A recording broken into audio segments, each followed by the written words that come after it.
ప్రియమిత్రులారా, ప్రపంచంలో మనుషుల మనస్తత్వాలను మనకందించిన పంచమ వేదమని పిలువబడే మహాభారతం నుండి పశువులు, పక్షులు మొదలైన వాటి ద్వారా సమాజ రీతిని, నీతిని తెలిపిన పంచతంత్ర కథల నుండి జానతెనుగు పదాలను అందించిన శివకవుల సాహిత్యం నుండి అచ్చతెనుగు పదములు అందించిన అన్నమయ్య కీర్తనల నుండి ప్రజాకవి వేమన పద్యాల నుండి అలతి అలతి పదాల మొదలైన తెలుగు భాష సౌందర్యము, సోలుదనము ఎన్నదగినది. అది మన భాష, మన ఉనికిని తెలిపే భాష, సౌందర్యవంతమైన భాష. దానిని మరచిపోవటేలా అని ప్రశ్నిస్తున్న శ్రీమతి రాజా వాసిరెడ్డి మల్లీశ్వరి అక్కయ్య రచించిన ఒక్క పదం అర్థాలెన్నో గ్రంథం నుండి భూతము, భోగము అను పదాలను మీకు అందించినది శ్రీమతి శ్రీదేవి జక్కా. భూతాలకు బుద్ధి లేదు అనే మాటల్ని ఎప్పుడైనా విన్నారా?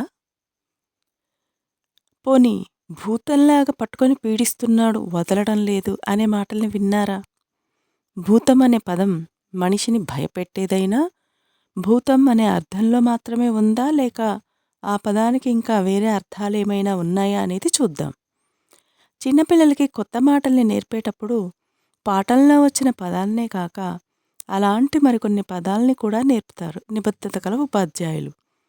ఉదాహరణకి కల్పము అనే పదం వచ్చిందనుకోండి, దానితో పాటు అల్పము, తల్పము వంటి పదాలను తెలుపుతారు. ఈ పదాలలో అల్పము అన్న పదాన్ని తీసుకుంటే తనువుకెన్ని గాయాలైనా మాసిపోవును ఎలాగైనా అని అన్నాడు ఒక కవి. తనువు అంటే ఒళ్ళు లేదా దేహము. ఒళ్ళు వంగని వాడికి ఊరు అచ్చిరాదు అని, దేహము గొడవల కాపురము అని మన పెద్దలు సామెతలు చెప్తే, చేకొనుచును తమకు చెయ్యి సాగినంతలో చెడిన ప్రజల రక్ష సేయలేని తనదు సాగటేమి తన తనువది ఏమి అని అన్నాడు వేమన. పై మాటలలోని తనువు అనేది భూతమనే పదానికి గల ఒక అర్థం. ప్రాణాలతో ఉన్న దానిని ప్రాణి అని అంటారు. ఆ ప్రాణినే శ్వాసి, జీవి, దేహి మొదలైన పేర్లతో పిలుస్తారు. జీవి జీవి జంపి జీవికి పెట్టంగా జీవితాన బలిసి తిరుగుచుండ జీవ హింసకులకును జిక్కునా మోక్షంబు అని అన్నాడు వేమన. జీవి అనేది భూతమనే పదానికి గల అర్థమే. ఇహమునందు గురునకే దేహమిచ్చిన పరము జూపి గురుతు పట్టి ఇచ్చు స్థిరముగాదు బుద్ధి సడనీక చూడరా అన్న వేమన మాటలలోని బుద్ధి, దేహము అనేది భూతము అనే పదానికి గల అర్థం.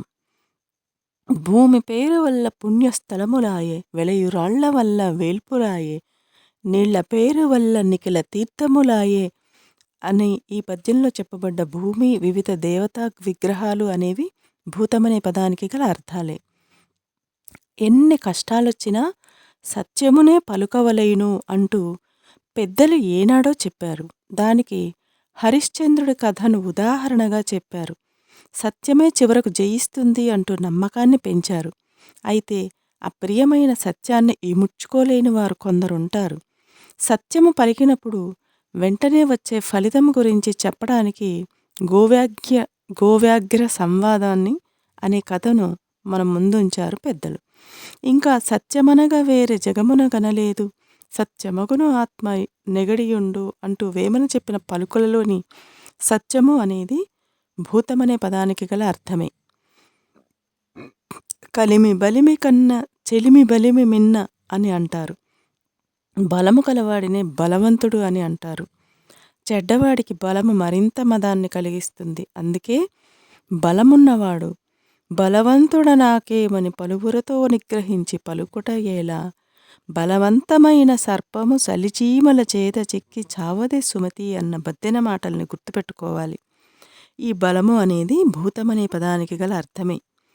బూడిదలో చేసిన హోమం వలె, బూడిదలో పోసిన పన్నీరు వలె అనే సామెతలలో చెప్పబడిన బూడిద అనే దానికి భస్మము అని అంటారు. అది కూడా భూతమనే పదానికి గల అర్థమే. ఇక భోగము అనే పదాన్ని గురించి తెలుసుకుందాం. భోగములకెల్లెను నెచ్చెలి జవ్వనంబు అని అంటారు. మరి భోగము అంటే మన పూర్వులు చెప్పారు, ఆహారం దగ్గర, వ్యవహారం దగ్గర మొహమాటం పనికిరాదని. అంతేనా? ఆహారం, విహారం రెండూ మనిషికి మనసైనవే అని చెప్పారు. ఆహారం అనేది భోగం అనే పదానికి గల ఒక అర్థం. వాడా ఒళ్ళు దాచుకోకుండా పనిచేస్తాడనే మాటల్ని మనం వింటూనే ఉంటాం కదా! అలాగే ఒడలు శిథిలమైన ఓరుపు గల సతి గుణము మేల్మి బట్టి కోటిసేయు అన్న వేమన మాటలలోని ఒడలు అనేది భోగము అనే పదానికి గల మరో అర్థం. అనుభవం ఒకరిది, ఆర్భాటం ఇంకొకరిది. అనుభవమే శాస్త్రం, మాటలే మంత్రాలు అనే సామెతలలో పేర్కొన్న ఆ అనుభవము అనేది భోగమనే పదానికి గల మరో అర్థం. ఎన్ని ఎన్ని పూజలెటచ చేసిననేమి, భక్తి లేని పూజ ఫలము లేదు. భక్తి కలుగు పూజ బహుళ కారణమగు అని మనసు లేని పూజ మట్టి సమానము అని దేని గురించి అయితే చెప్పబడిందో ఆ పూజ అన్నది భోగము అనే పదానికి గల ఇంకో అర్థం. ధనమే జగతికి మూలం అంటారు పెద్దలు. దానికి కారణం ధనము లేకయున్న ధైర్యంబు చిక్కదు అని.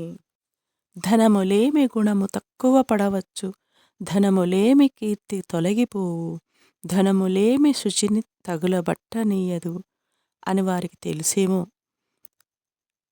మనిషిని అన్ని విధాలా కృంగదీసేది ధనం అనేది భోగం అనే పదానికి గల మరో అర్థం. రామమంత్రాన్ని ధ్యానం చేసి బోయ వాల్మీకి అవగా శివుని గూర్చి తపము చేసి అంబ శిఖండిగా మారింది. కన్నులు మూయలేదు మమకారము నాపై వీడలేదు, తానున్న సాగరాంగమును ఒక్క అహంకృతి పోవలేదు, కావ్యాన్నము మానలేదు, నలువైపుల అగ్నుల చూడలేదు, ఈ చిన్ని తరంగబాల ఎటు సిద్ధిని పొందునో ధ్యాననిష్టలో అంటూ తరంగబాల ధ్యానం గురించి వర్ణించారు గరికపాటి. ఈ ధ్యానము లేదా సిద్ధి లేదా తపస్సు అనేది భోగం అనే పదానికి గల మరో అర్థం. కొరగాని కొడుకు పుట్టిన కొరగామియ కాదు తండ్రి గుణములు చెరచు అని బద్దెన అంటే, తల్లిదండ్రి మీద దయలేని పుత్రుడు పుట్టనేమి వాడు గిట్టనేమి అన్నాడు వేమన. వీరిద్దరూ ఎవరి గురించి అయితే చెప్పారో ఆ కొడుకు అనేవాడు భోగము అనే పదానికి గల ఇంకో అర్థం. మనిషికి బ్రతుకులో సుఖమున్నప్పుడు మాత్రమే సంతోషం వస్తుంది. ఈ సుఖం అన్న విషయం గురించి సుఖమెరగని బ్రతుకు సున్నమే అని వీడము, సుఖాలు పువ్వుల వంటివి అనుభవించగానే అంతరించిపోతవి వంటి సామెతల్లో చెప్పారు మన వాళ్ళు. ఈ సుఖం అనేది భోగం అనే పదానికి గల ఇంకో అర్థం. దేశమును ప్రేమించుమన్నా అని ఒక కవి అంటే, ఏ దేశమేగినా ఎందుకాలిడినా నిలుపరా నీ జాతి నిండు గౌరవము అంటూ మరో కవి దేశభక్తిని ప్రబోధించాడు. ఈ దేశం అనేది కూడా భోగం అనే పదానికి గల వేరే అర్థం. మామ కాని మామ చందమామ. అయితే ప్రతి మనిషికి బంధువర్గంలో మామ అంటే పిల్లనిచ్చినవాడు, మేనమామ తప్పనిసరిగా ఉంటారు. అమ్మ పాడే జోలపాటల్లో అమ్మాయి మామల్లు ఎటువంటి వారు, మెడల నిండా రత్న హారాలవారు, అడ్డపాగాలవారు, అంగీలవారు, వేద్య గుర్రాలెక్కి వేటాడువారు అంటూ పాపమా అబ్బాయి పాలకేడిస్తే పాడయావులు పంపిరి, మేనమామల్లు రాజుళ్ళు బోలి మామల్లు ఉంటే రచ్చల్లు ఏలంగ సందేహమేమి అనే పాటల్ని వింటూ ఉంటాం. మామ, మేనమామ అనేవి కూడా భోగం అనే పదానికి గల అర్థాలే. రాజ్యాలు పోయినా రాచరికాలు పోలేదు, రాజ్యాలు ఉడిగినా లక్షణాలు ఉడగలేదు, రాజ్యం వీరభోజ్యం వంటి సామెతలలో చెప్పబడ్డ రాజ్యం అనేది భోగం అనే పదానికి గల వేరొక అర్థం. సంక్రాంతి పండుగ అంటేనే రైతుల నుండి పిల్లల వరకు అందరికీ ఇష్టమైన పండుగ. అంతేకాదు కళాకారులకి కూడా నచ్చే పండుగ. ఎందుకో ఆలోచించండి. సంక్రాంతి పండుగకు రైతులు పండిన కొత్త పంటలను ఇంటికి తెచ్చుకుంటారు. భోగభాగ్యాలతో అందరూ తొలతూగాలని ఆశిస్తారు వారు. అయితే పంటకు పెంట, వంటకు మంట, పంటకు రాని చేటు అంటూ రైతులు పండించే పంట గురించి సామెతలు చెప్పబడ్డాయి.